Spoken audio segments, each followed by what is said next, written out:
Hey, what's up, YouTube family? It's your favorite black guy from Nebraska. Yes, there's black people here in Nebraska. Check it out. It's been a hot second.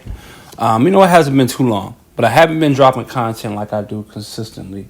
Like I said, just like me and you, we got a lot going on. I got a lot going on. And you know what? I never drop content unless I know it's going to be fire, unless I know it's going to be good, unless I feel all the way, good about it. So, unless, it's either all the way, the whole way, or no way with me. Definitely with this content. But today, I have volume 2 of When the World Was Black, the untold history of the world's first civilizations, volume 2. This is the second volume. And in this book, we're going to talk about the Anu people.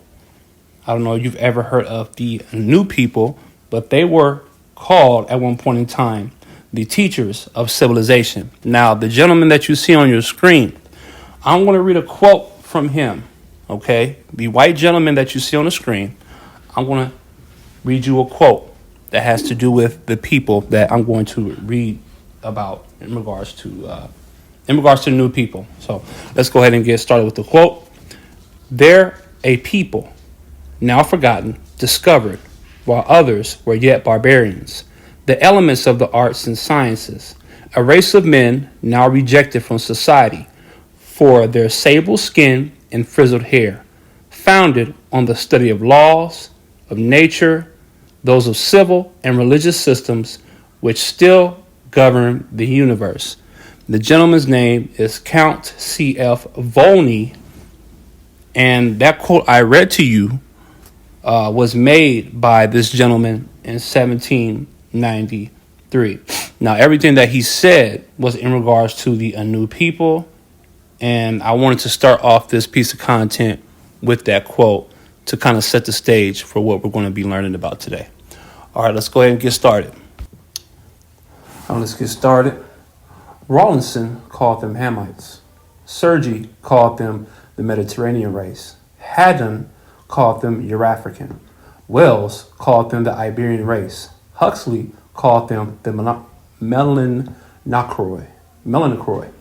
Baldwin called them Cushites, yet wouldn't admit they came from Africa. Others have called them the brown members of the white race, the megalithic race, or the mysterious race that spread Neolithic culture across the globe. All of these scholars agreed that these were the people who built all the civilizations of Europe, the Near East, and North Africa. Some trace their presence as far as India, China, and Indonesia. Now, with everything I'm telling you, please do further research. Don't take everything I'm saying, as truth. Please look further into the things that I'm saying, so that you can cross-reference these things and verify it on your own time, on your own terms, and maybe you come up with something different. But I do trust the sources that I'm presenting to you, or the information I'm presenting to you. I do trust that that's true. But you are more than welcome to verify everything that I'm saying. Never take everything that somebody says as on face value. Always verify all information that is being brought to you. Let me go ahead and continue reading. But who were these people? The scholars above were hesitant, if not outright dishonest, on the subject of their racial origins. It's been about a century since most of them told their versions of the story. Thanks to the research of the scholars who followed them, we know a great deal more about who these people were. We know they were black. They were scientific and cultural pioneers. They were revered and even worshipped nearly everywhere they went. Most importantly, they were us. It's only right we learn their story.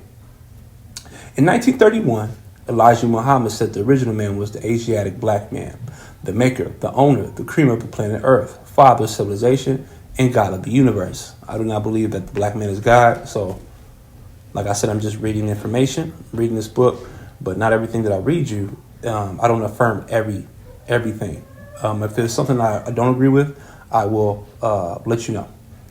But I do not believe the black man is God. I don't support that. So, but let me go ahead and continue. To some of us, this sounds like black nationalism rhetoric or Afrocentric hyperbole. But in 1836, almost 100 years prior, British historian Godfrey Higgins has said the same thing. So Godfrey Higgins, a British historian in 1836, says something of the similar.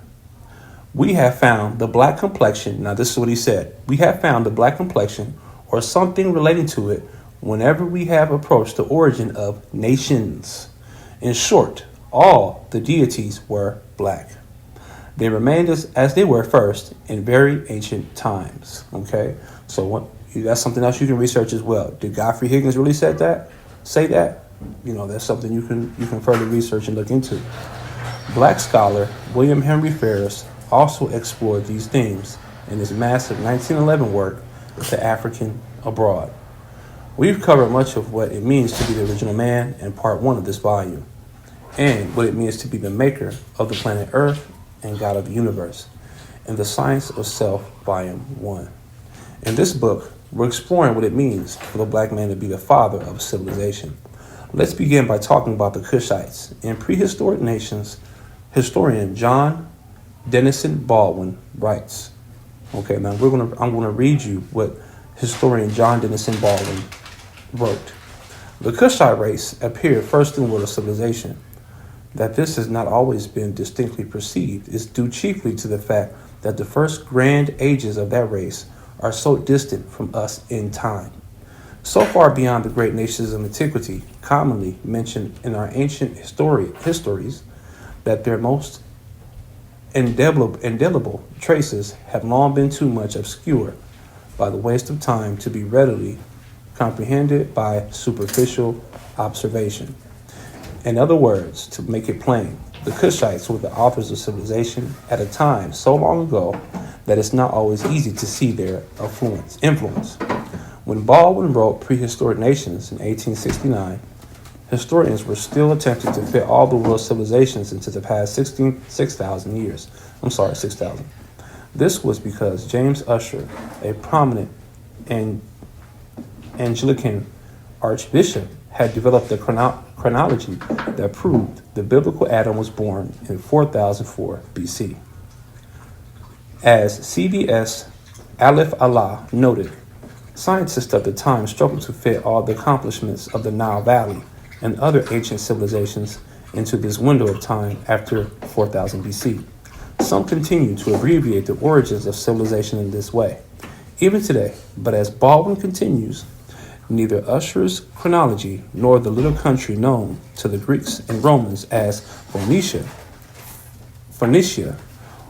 will suffice to explain that almighty and widespread influence of the Kushite race in human affairs, whose traces are still visible from Father India to Norway.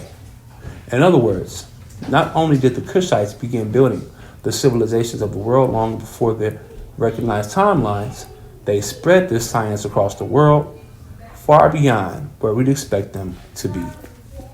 All right, now I just wanted to read that to you guys. This is regarding to the New people and the Kushites, right? The Anu people eventually became the Kushites. So we're going to read some more about the Kushites on the next chapter. I hope you guys really enjoyed this. I'm going to read more information in regards to this book, When the World Was Black, Untold History of the World's First Civilizations, Part 2. There's a lot of good information in here. There's information in here in regards to the Greeks and the black Greeks, the black Irish. I mean, it's all in here, okay? And it's all information that you can verify on your own if you believe it. If not, hey, it's no big deal. But when there is resources and sources being presented that can affirm the things that, I'm saying, then hey, this is something we got to deal with. So it's lost information that needs to be brought to the forefront, or that I desire to bring to the forefront. And, hey, this is not me saying that one race is better than the other race, or we're better than anybody else, or black people, white people, or anybody else is better than anybody else.